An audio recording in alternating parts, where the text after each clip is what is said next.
It is talk 0344 499 1000. Let's get a word with Lord Daniel Hannan, Conservative peer, former advisor to the UK Board of Trade. Daniel, always good to see you, sir. Interesting times we live in. It's never dull out there, of course. It is a little chilling and worrying, and we speak, of course, less than 24 hours after Donald Trump, I think, probably delivered the greatest insult you can throw at a fellow Western leader, and that is, well, you're all right, but you're no Churchill. Well, yeah, there needs no ghost, my lord, come from the grave to tell us this. The president has caught up with where 85% of the British public is. We knew that. I mean, I don't think he's an Eisenhower himself, by the way, but it is extraordinary at this moment, with everything going on, that Starmer is still determinedly trying to push ahead with this demented plan to pay to give away the Chagos Islands at the very moment, I'm not sure whether you caught this today, and when Mauritius has declared against the US bombing.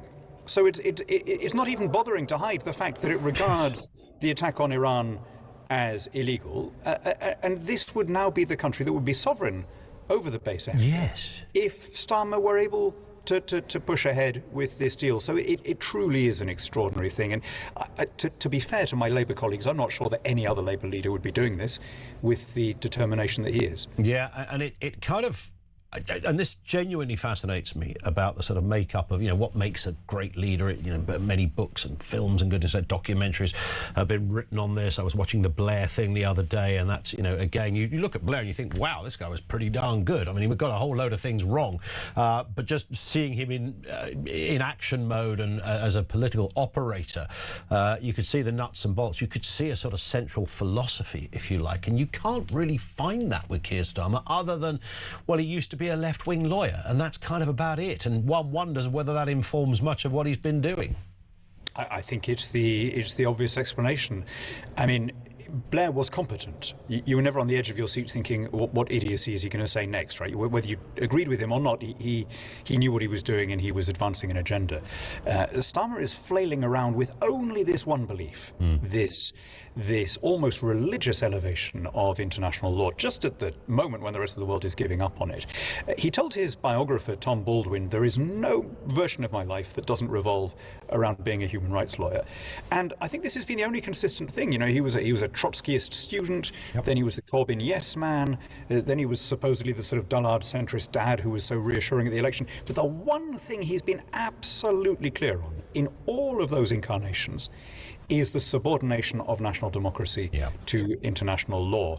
And he takes a more extreme view of this than everyone else, so hence this thing that we have to obey a non-binding opinion by a court to kind of give an example, however damaging to our interests. The only other way of explaining his behavior, and I hope it's not this, is that in the aftermath of the Gorton and Denton by-election, the reason he keeps going out of his way to say we're not part of these attacks on Iran, as well as the international law point, is that he is worried about offending voters who are anti-Israel. And I phrase it like that quite deliberately. I don't think anyone is pro this regime in Iran, but there are people who are so blinded by their dislike of Trump and Israel that the fact that it's them doing the bombing makes it unacceptable. And it is quite shocking to think that a British Prime Minister could be appeasing that sentiment against a regime, by the way, which has repeatedly picked fights with us, kidnapped our personnel, etc.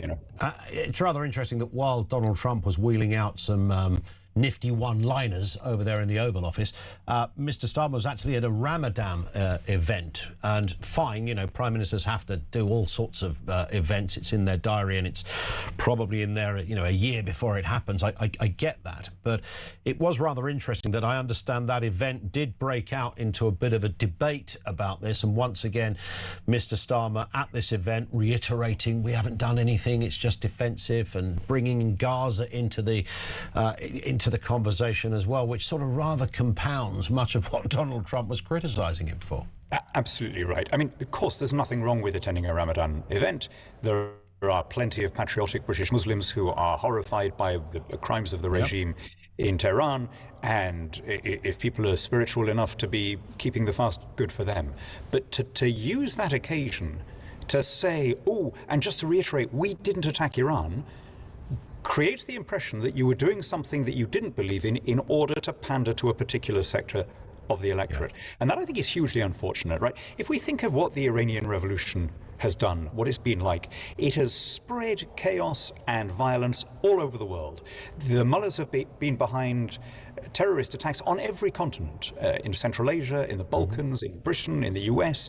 Even in Argentina, 300 people were murdered in an attack on a Jewish community center in Buenos Aires. Like, you can't be further from Tehran than in Buenos Aires, right? Why were they doing that? Just to show that they could. Yeah. This is a regime that has repeatedly attacked us, violated the sanctity of our legation building in Tehran, kidnapped British diplomats, seized a British oil tanker, pronounced a fatwa against a British citizen, has repeatedly attacked our allies and our interests. And the idea that we're going to take all that on the chin because there are some voters in some Labour marginal seats who are that blinded by their dislike of Israel that they won't support any action against Tehran. I think that if that really is his motive, that is a shameful thing.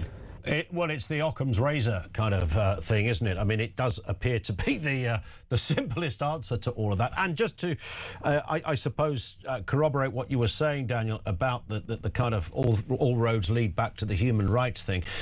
His sounding board for all of these things is obviously one Lord Hermer, who is cut from precisely the same cloth as Mr. Starmer, only perhaps more extremely so. Yes, I mean, you see this most obviously with the Chagos deal.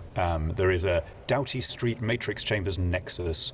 Richard Hermer, Philippe Sands, obviously the Prime Minister himself. We are governed by human rights lawyers. And one of the odd things about that is that you see how inhumane human rights law can be when it's followed to the letter.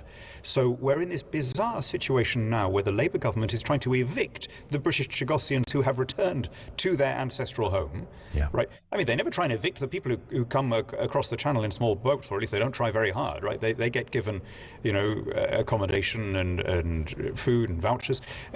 British subjects returning to British territory are being threatened with immediate removal. And what you see there is that human rights law is actually a very strange word for this thing.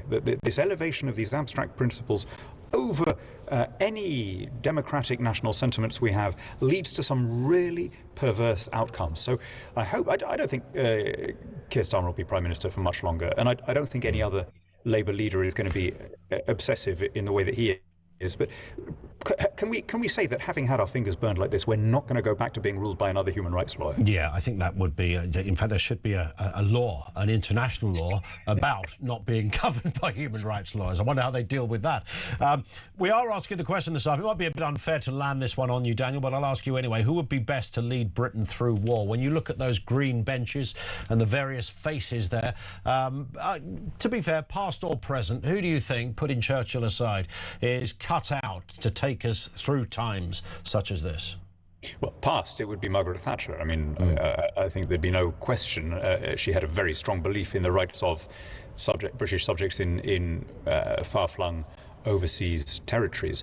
I mean, in terms of who should be leading Britain now, I think that whoever takes over from Keir Starmer, actually from their own point of view as well, but certainly from the country's, should go for their own mandate. I think it'll probably be their best chance. They'll probably have a little honeymoon, but setting that aside, the government is now so far removed from the things it was elected to do. Yeah. Keir Starmer came in promising to contain spending and to pursue growth and so on, and he's been completely taken over by the left on his back benches, writing cheques left, right and centre, fire-hosing cash around.